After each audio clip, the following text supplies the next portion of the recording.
ఓం శ్రీ మహాగణాధిపతయ నమ. శ్రీమాత్రే నమ.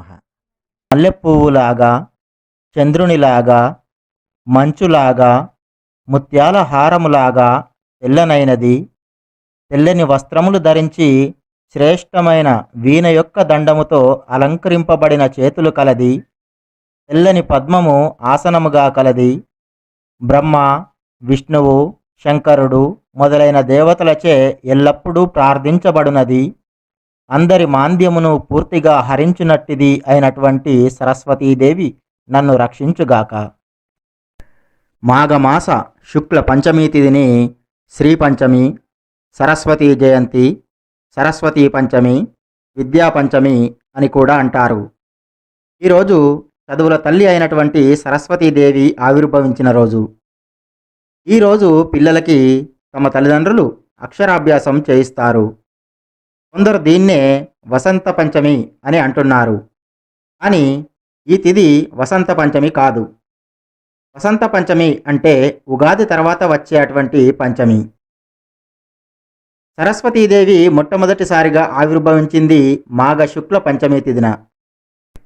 అమ్మవారు ఆ తర్వాత కాలంలో ఆశ్వయుజ మాసంలోని శరన్నవరాత్రుల్లో మూలా నక్షత్రంన మహాసరస్వతిగా మరొక్కసారి ఆవిర్భవించి శుంభనిశుంభులను సంహరించింది. జ్ఞానశక్తికి అధిష్టాన దేవత సరస్వతీదేవి. జ్ఞాన, వివేక, దూరదర్శిత్వ, బుద్ధిమత్తత, విచారశీలత్వాదులన్నీ కూడా శ్రీవాణి అనుగ్రహిస్తుంది.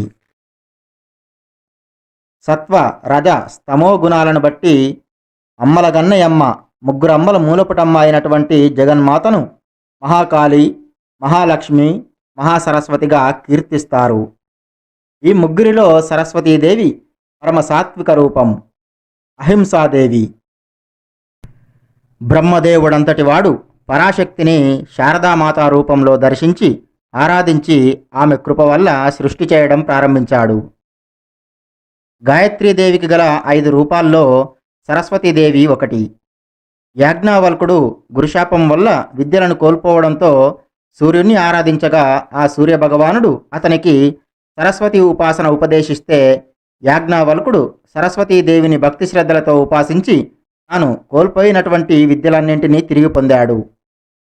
వాల్మీకి సరస్వతీదేవిని ఉపాసించి శ్రీమద్ రామాయణం రచన చేశాడు. అలాగే వ్యాస మునీంద్రుడు కూడా సరస్వతీదేవి అనుగ్రహం వల్ల వేద విభజన చేశాడు, పురాణాలను రాశాడు.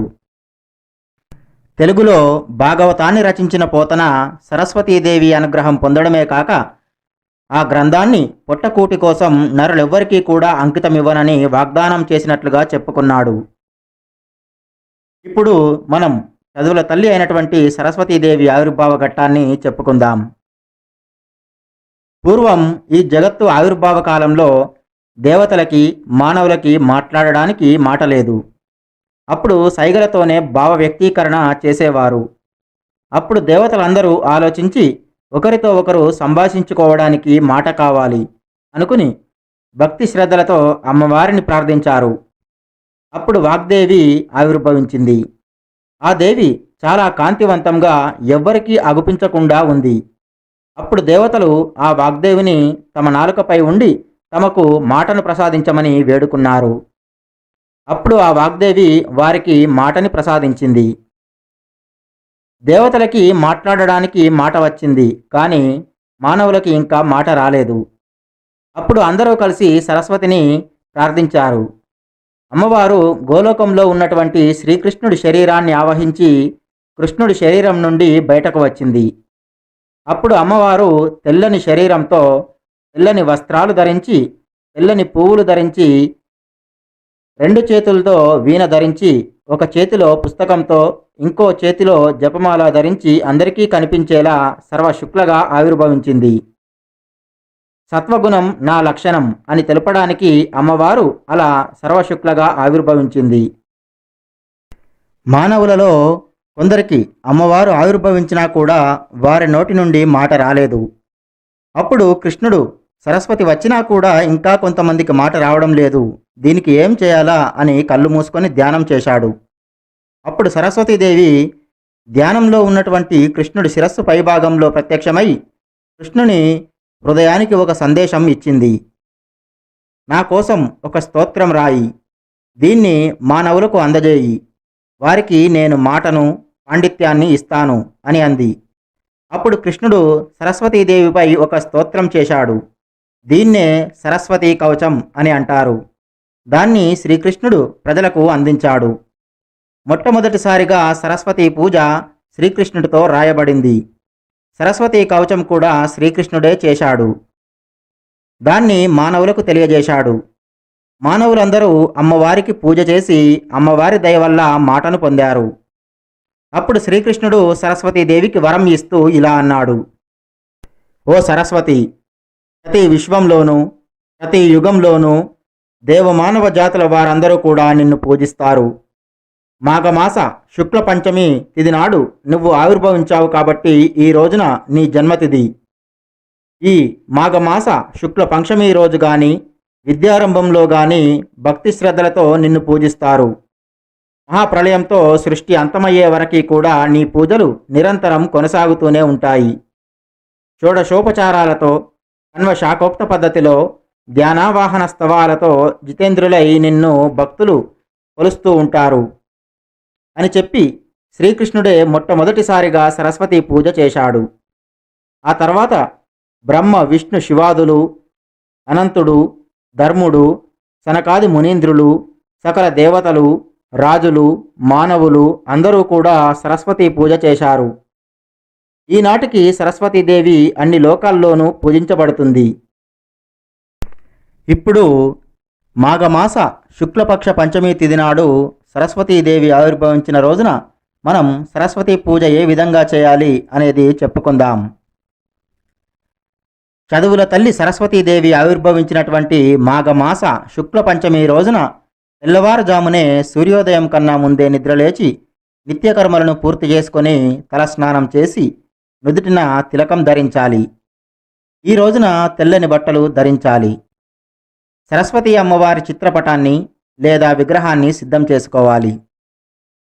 అమ్మవారి విగ్రహం లేదా చిత్రపటానికి ఎదురుగా కూర్చుని ముందు గణపతి పూజ చేశాక ఆచమనం సంకల్పం చెప్పుకొని, అమ్మా సరస్వతి, ఈ రోజున అంటే నువ్వు ఆవిర్భవించిన ఈ రోజున నేను నీకు పూజ చేస్తున్నాను. కాబట్టి నా యందు దయతో నీ అనుగ్రహాన్ని నాపై ఉంచి విద్యని జ్ఞానాన్ని ప్రసాదించు తల్లి అని అనుకుని ఆ తర్వాత వీలైతే షోడశోపచారాలతోనూ లేదా పంచపూజలతోనూ అమ్మవారిని పూజించాలి. పంచపూజలు అంటే గంధం, పుష్పం, దీపం, ధూపం, నైవేద్యం, వీటితో పూజించడాన్నే పంచపూజ అని అంటారు. సరస్వతి అమ్మవారికి గంధాన్ని అలంకరించాలి. అమ్మవారికి తెల్లని పువ్వులతో మాల తయారు చేసి అమ్మవారి ఫోటోకి లేదా విగ్రహానికి అలంకరించాలి.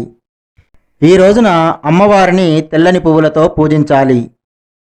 అమ్మవారి దగ్గర దీపాన్ని వెలిగించాలి. ఈ వెలిగించేటువంటి దీపంలో 3 వత్తులకు తక్కువ కాకుండా వత్తులు వేసి దీపాన్ని వెలిగించాలి. అమ్మవారికి ధూపం వేయాలి. ఈ రోజున అమ్మవారికి నైవేద్యంగా ఆవు పాలతో బెల్లం వేసి తయారు చేసినటువంటి పాయసాన్నాన్ని నివేదన చేయాలి. ఎందుకంటే అమ్మవారు పాయసాన్న ప్రియ కాబట్టి. ఈ పాయసాన్ని నైవేద్యంగా పెట్టాక కాసేపు ఆగి ఇంట్లో వారు ప్రసాదంలా తీసుకొని ఇతరులకి కూడా పెట్టాలి. ఈ రోజున పూజలోనూ రోజంతా కూడా సరస్వతీదేవికి సంబంధించినటువంటి శ్లోకాలు, స్తోత్రాలు, అష్టోత్తర శతనామాలు, 12 నామాలు, కవచము చదవాలి. సరస్వతీ అమ్మవారికి పూజ చేసేటప్పుడు మన చేతిలో కొన్ని అక్షితలు తీసుకొని ఇందాక మనం చెప్పుకున్నటువంటి సరస్వతీదేవి ఆవిర్భావ ఘట్టం కథని ఒకసారి చెప్పుకొని ఆ అక్షితలను మళ్ళీ అమ్మవారి పాదాల దగ్గర వేసి వాటిలో నుండి కొన్ని అక్షితలు తీసుకొని మన తలపై చల్లుకోవాలి. ఇలా చల్లుకోవడం చాలా మంచిది. ఆ తర్వాత ఇందాక వెలిగించినటువంటి దీపం కాకుండా మరొక మట్టి ప్రమిదలో ఆవు నెయ్యి పోసి వత్తులు వేసి వెలిగించాక అమ్మవారి దగ్గర ఉంచి దాన్ని అమ్మవారికి ఒక్కసారి చూపించి ఎవరికైనా దానిని దక్షిణతో దానం చేయాలి. సరస్వతి అమ్మవారి గుడి అందుబాటులో ఉన్నట్లయితే ఆలయంకి వెళ్ళి ప్రదక్షిణలు చేయాలి. అమ్మవారిని దర్శించుకోవాలి. సరస్వతీదేవి మాఘ శుక్ల పంచమి రోజున మాతృ రూపంలో ఉంటుంది. కాబట్టి ప్రతి ఒక్కరూ కూడా వారి తల్లికి ప్రదక్షిణలు చేయాలి. దానివల్ల భయంకర దోషాలు తొలగి మహా తపస్సు చేసినటువంటి ఫలితాన్ని పొందుతారు. చివరగా కొన్ని అక్షితలు నీళ్లు చేతిలోకి తీసుకొని ఏతత్ ఫలం శ్రీ సరస్వతి పాదార విందార్పణమస్తు అని క్రిందకి విడిచిపెట్టి సరస్వతీదేవిని పూజించినటువంటి పువ్వుల్లో ఒక్క పువ్వుని మగవారైతే తలపై పెట్టుకోవాలి, ఆడవారైతే వారి జడలో పెట్టుకోవాలి. ఇక్కడ ఇంకొక గమనిక, అమ్మవారు ఆవిర్భవించినటువంటి మాఘ శుక్ల పంచమి రోజున కానీ, ఆశ్వేజ మాసంలో నవరాత్రుల్లో మూలా నక్షత్రం వచ్చిన రోజు కానీ దుర్ముహూర్తం, వర్జ్యం, అమృత గడియలు అనే భేదం లేకుండా ఆ 2 రోజుల్లో ఏ సమయాన్నైనా కూడా పిల్లలకి అక్షరాభ్యాసం చేయించవచ్చు. సరస్వతి అమ్మవారికి సంబంధించినటువంటి శ్లోకాలు, స్తోత్రాలు మరియు కవచాన్ని చెప్పుకుందాం. జగద్ధాత్రి మహం దేవీం ఆరిరాధయిషు శుభాం స్తోష్యే ప్రణమ్య శిరస బ్రహ్మయోనిం సరస్వతీం. ఈ రోజున ఈ శ్లోకాన్ని తప్పకుండా 21 సార్లు చదవాలి. సరస్వతీం శుక్లవర్ణాం సుస్మితాం సుమనోహరాం కోరిచంద్ర ప్రభాముష్ట పుష్టశ్రీయుక్త విగ్రహాం వహ్నిశుద్ధాంశుకాదానాం వీణాపుస్తకధారిణీం రత్నసారేంద్ర నిర్మాణ నవభూషణ భూషితాం సుపూజితాం సురగణైః బ్రహ్మ విష్ణు శివాదిభిః వందే భక్త్యా వందితాం చ మునీంద్ర మమ మానవైః. ఇది వేద సమ్మతమైనటువంటి సరస్వతీ ధ్యానం. దీనిని ఈ రోజున అందరూ కూడా ఒక 11 సార్లు చదవాలి. ఓం వాగ్దేవ్యై చ విద్మహే బ్రహ్మపత్నై చ ధీమహి తన్నో వాణి ప్రచోదయాత్. ఈ రోజున దీనిని 21 సార్లు చదవాలి. ఇప్పుడు సరస్వతి ద్వాదశ నామ స్తోత్రం. సరస్వతీ త్వయం దృష్ట్యా వీణా పుస్తకధారిణి హంసవాహ సమాయుక్త విద్యాదానకరీ మమ. ప్రథమం భారతీ నామాం ద్వితీయం చ సరస్వతి తృతీయం శారదాదేవి చతుర్థం హంసవాహని పంచమం జగతీఖ్యాతం షష్టం వాగీశ్వరీ తదా కౌమారీ సప్తమం ప్రోక్త అష్టమం బ్రహ్మచారిణి నవమం బుద్ధిదాత్రీ చ దశమం వరదాయిని ఏకాదశం క్షుద్రఘంట ద్వాదశం భువనేశ్వరి. బ్రాహ్మీ ద్వాదశ నామాని త్రిసంధ్యం యః పఠేన్నరః సర్వసిద్ధికరీ తస్య ప్రసన్నా పరమేశ్వరి సామే వసతు జిహ్వాగ్రే బ్రహ్మరూప సరస్వతి. ఇప్పుడు మనం శ్రీకృష్ణుడే సరస్వతీదేవికి చేసినటువంటి స్తోత్రాన్ని చెప్పుకుందాం. దీనినే సరస్వతీ కవచంగా చెప్పుకుంటారు. ఇది చాలా మహిమగలది. దీనిని గనక ఎవరైతే వారి జీవితంలో 5 లక్షల సార్లు చదువుతారో వారు సాక్షాత్తు ఆ సరస్వతీదేవియే అవుతారు. ఇప్పుడు మనం ఆ కవచాన్ని చెప్పుకుందాం. ఓం శ్రీం హ్రీం సరస్వత్యై స్వాహా శిరో మే పాతు సర్వతః. ఓం శ్రీం వాగ్దేవతాయై స్వాహా పాలం మే సర్వదావతు. ఓం హ్రీం సరస్వత్యై స్వాహేతి శ్రోత్రే పాతు నిరంతరం. ఓం శ్రీం హ్రీం భగవత్యై సరస్వత్యై స్వాహా నేత్రయుగ్మం సదావతు. ఓం ఐం హ్రీం వాగ్వాదిన్యై స్వాహా నాసాం మే సర్వదావతు.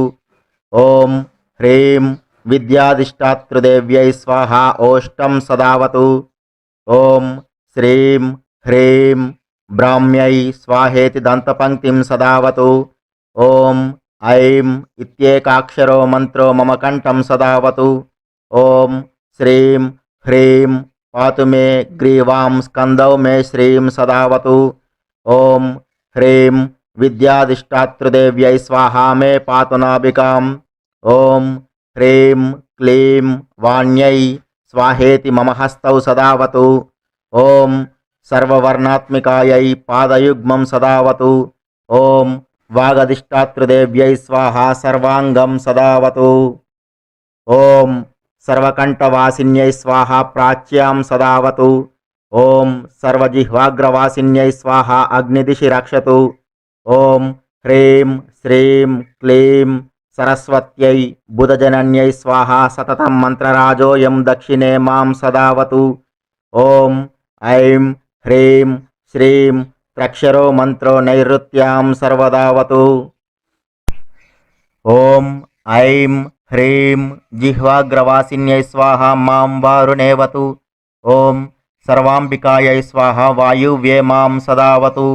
ఓం ఐం శ్రీం క్లీం గద్యవాసిన్యై స్వాహా మాం ఉత్తరేవతు. ఓం ఐం సర్వశాస్త్రవాసిన్యై స్వాహా ఈశాన్యాం సదావతు. ఓం హ్రీం సర్వపూజితాయై స్వాహా చోర్ధ్వం సదావతు. ఓం హ్రీం పుస్తకవాసిన్యై స్వాహా అదో మాం సదావతు. ఓం గ్రంథబీజస్వరూపాయై స్వాహా మాం సర్వతోవతు. ఇలా ఈ సరస్వతి కవచాన్ని చదివి ఆ సరస్వతీదేవి దయకి పాత్రులు కండి. శరదిందు సమాకారే పరబ్రహ్మస్వరూపిణి వాసరా పీఠనిలయే సరస్వతి నమోస్తుతే. ఈ శ్లోకం అందరికీ కూడా తెలిసినదే. దీనిని ఈ రోజున ఎన్నిసార్లు వీలైతే అన్నిసార్లు చదవండి. ఈ వీడియో మీకు నచ్చినట్లయితే ఈ వీడియోని లైక్ చేయండి, కామెంట్ చేయండి, మీ మిత్రులకి బంధువులకి షేర్ చేయండి. అలాగే మా ఛానల్ని సబ్స్క్రైబ్ చేసుకుని పక్కనే ఉన్నటువంటి బెల్ సింబల్ని నొక్కి ఆల్ అనే ఆప్షన్ని ఎంచుకోండి. ఈ వీడియోని చూసినందుకు మీకు ధన్యవాదాలు.